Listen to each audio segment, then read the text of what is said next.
This pulley here is not really worn bad, but when you look at it, the belt has been running all the way down at the very bottom. A belt is designed to grip only on the sides. It's only designed to grip on the sides. If you look in the pulley, and the pulley is running on the inside of the belt, then this thing is not going to seat deep enough. It's not going to grip. And so you need to replace the belt first of all, or if the new one sits really low, check to see if you have the wrong size belt, or if the pulley itself is just wore so much that you can't actually get it in there correctly. So a couple of things to look at. This is just another example of a belt that has the teeth on the inside. Most people think, well, that's a timing belt. That's not a timing belt. That's just to add flexibility. That's all. This is just a regular belt. It could be a, well, I don't know the application. It says water pump, so it's a water pump belt on something. I don't know how the application.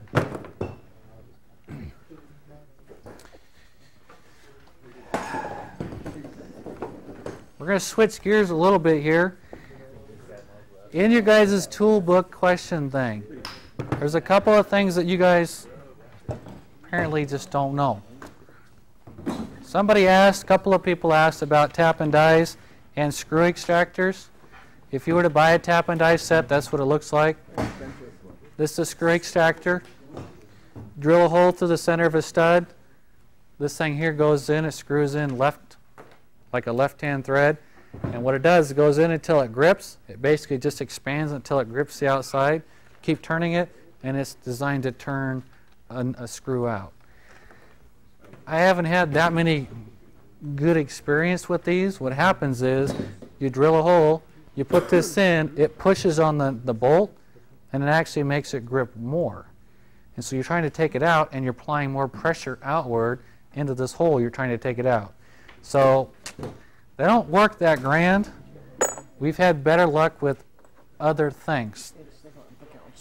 What's that? It's the thought that counts. It's the thought that counts. What I'm going to pass around here, one of the options that they tell you in your book is to, well, I don't know if they tell you or not, but one of the options is to put a nut on it. If your stud is sticking up, you broke it off, and there's a piece sticking up, or even if there's a hole there, what you can use is a welding rod. And it's not a normal welding rod. There's a special rod. This particular rod is called super missile rod. I have another one, it's called extractoloid. And it's specifically designed for removing broken studs. It's designed not to. And this is an example of a stud that was down inside of a cavity. It was rusted. And it broke off. I put a nut on the top, and I reached down in this with the rod. What the rod does is it welds on the end of the stud, and the flux that's on the outside of the rod will form a barrier and protects the threads. So if you reach down inside of a head or some kind of block, you can actually reach down in there, and it protects the threads. And it's a super, super hard rod. And it'll build like a little thin piece of metal. It'll weld straight up, and then you weld it to the nut. Put a wrench on the nut, and you can actually screw it out. And the reason why it works so well is because the heat generated from the welding process breaks the rust bond that's in the nut. Guaranteed? I've taken out like probably 10 nuts, 10 studs just in here, like in the last 3 years. So we had a chainsaw that someone broke the stud off for the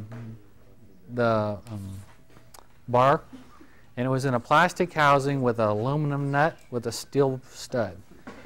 And basically we couldn't drill it out. If we would have tried to drill it and use this, the stud was really hard, the aluminum was really soft. If you got off to the edge, it would have just went through the aluminum. So we couldn't use an extractor. We couldn't get on it. It was below the surface.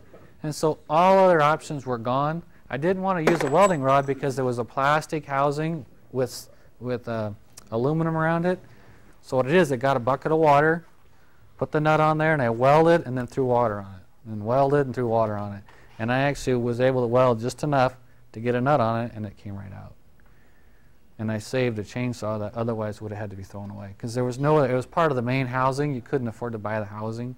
So it was either throw the chainsaw away or experiment. So we experimented and got it out. And I'll pass this around. You'll see there's almost nothing actually touching. We smashed the nut down, but that's like the best example of how little is on there. I had a couple of other ones that the piece of metal sticking up from the stud was about the thickness of a pencil lead. And it came up probably about this far, and then I welded it to the nut. And when you break all the flux off the inside, that's all it was left was this little pencil piece, and it was welded to the nut, and it's strong enough that it won't break. It'll break off of the stud itself before it breaks that welding rod, because it is super, super hard. So it's just one of those things to think about.